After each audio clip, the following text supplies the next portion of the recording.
We are Team 2, TED Active 2014, the 30th celebration anniversary in Whistler, British Columbia. The presentation will be by Kirsten White, Adrian Laster, and Annika Rosen. TED is owned by Chris Anderson, who is also the founder of the Sapling Foundation.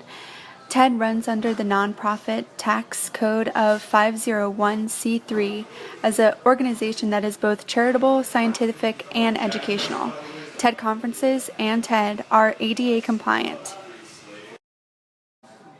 Purchasing a TED conference ticket requires membership, which can be upwards of $125,000 per year.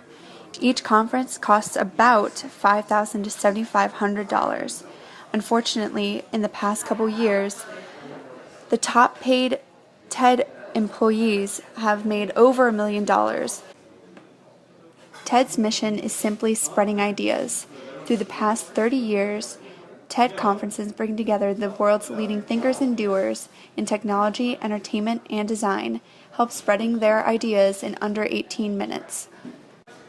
TED's vision during TED Active is to quickly bring together the world's industry leaders to help build ideas and invest in those ideas as quickly as possible.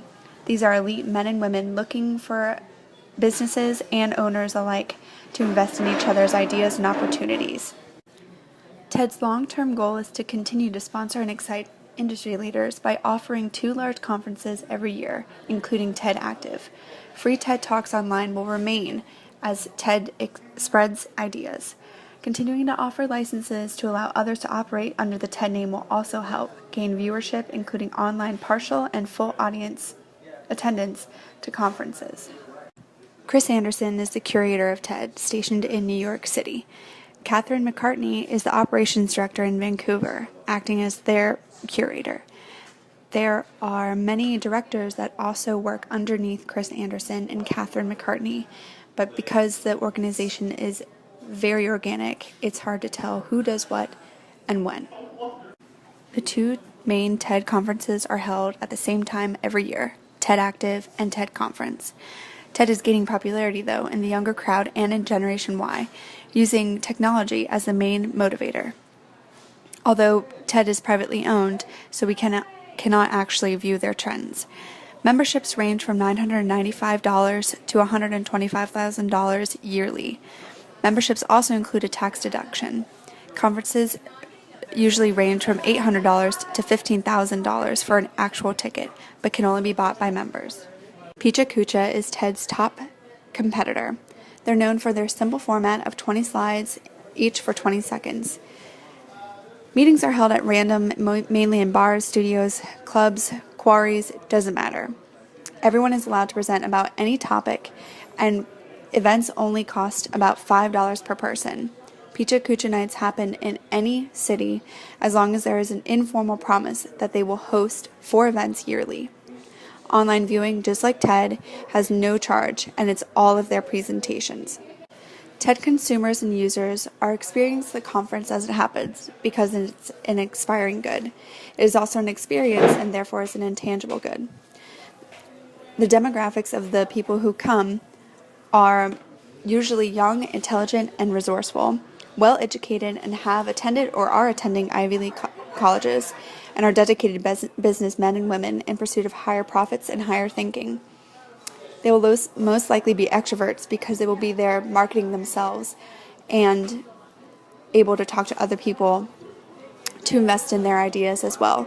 They're also very loyal to TED.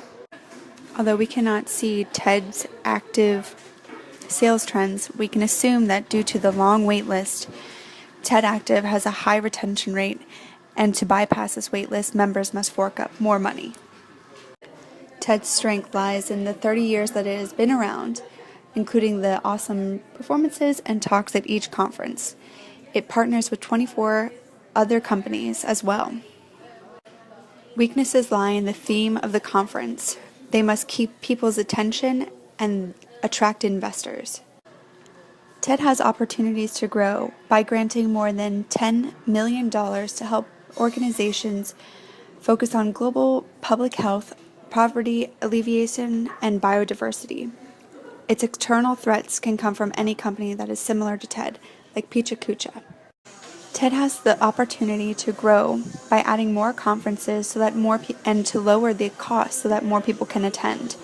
Some problems that they encounter now is limited viewability by people with a lower amount to spend on such a conference. Some problems also include that the two top conferences for TED are held at the same time, which limits the audience. TED's marketing objectives include advertising as though they are a platform for investors and investees to come together to help share their ideas for the future and for future businesses. Some strategies include advertising the startup companies coming to invest in TED to prospective partners. TED Active also needs to be globally marketed by offering grants and accepting donations. TED segmenting includes the people who watch videos online, the consumers that watch videos and go to conferences, and those that just go to conferences. Also, company partners, sponsors, and donors are a part of segmentation. TED Active should channel their efforts on these individual groups so that they can meet the distinct needs of each market segment. TED's competitive advantage lies in offering the world's leading innovators, designers, creators, and manufacturers knowledge to each other in this special TED Active event. It's the largest of the conference-style online talks as well.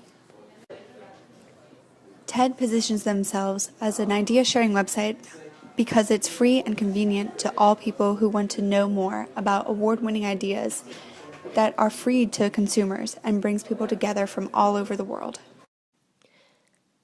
Now we go on to product. The TED products are the 18-minute talks given. The TED Talk format has been slightly modified based on what the conference is about, such as TED Active, TED Women, TED India, TED Global. They're given by exceptional individuals about exceptional ideas in the TED market. So it would be technology, entertainment, and design. We would not suggest any improvements or any deletions on what they have already. We would suggest some extensions, including a TED student conference, potentially, which would be a little cheaper.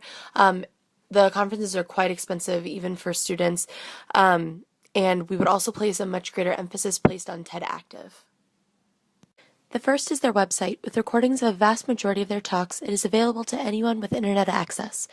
The second is how the annual conference is in one geographic location, but has a virtual sister conference, TED Active, in a separate location.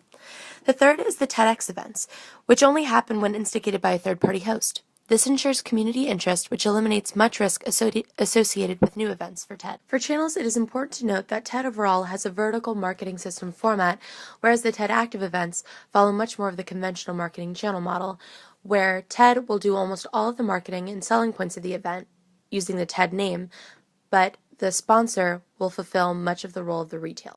TED registrations range anywhere between $800 and $15,000. This ticketing was originally priced this way to ensure the future of TED, but now remains high in order to maintain product value. Promotionally, TED relies heavily on the viral quality of their product.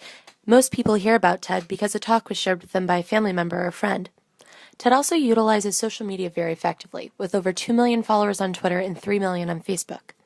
They partner with many big brand names and are excellent direct marketers, using the connections they have with their speakers to gain access to exactly the audience they're looking for.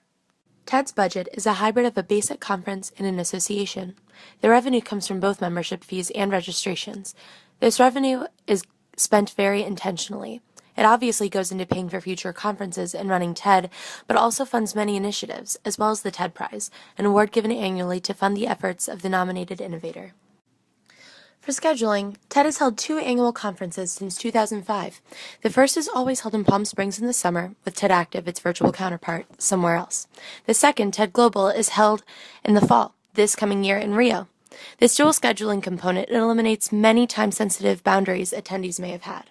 In order to evaluate the success of our extra promotional efforts for TED Active, we would cross-reference next year's TED Active surveys from attendees in the past. Comparatively, we would look for an increase in overall event satisfaction, more variety in reported avenues through which attendees learned of TED Active, and a higher revenue stream through TED Active memberships and registration.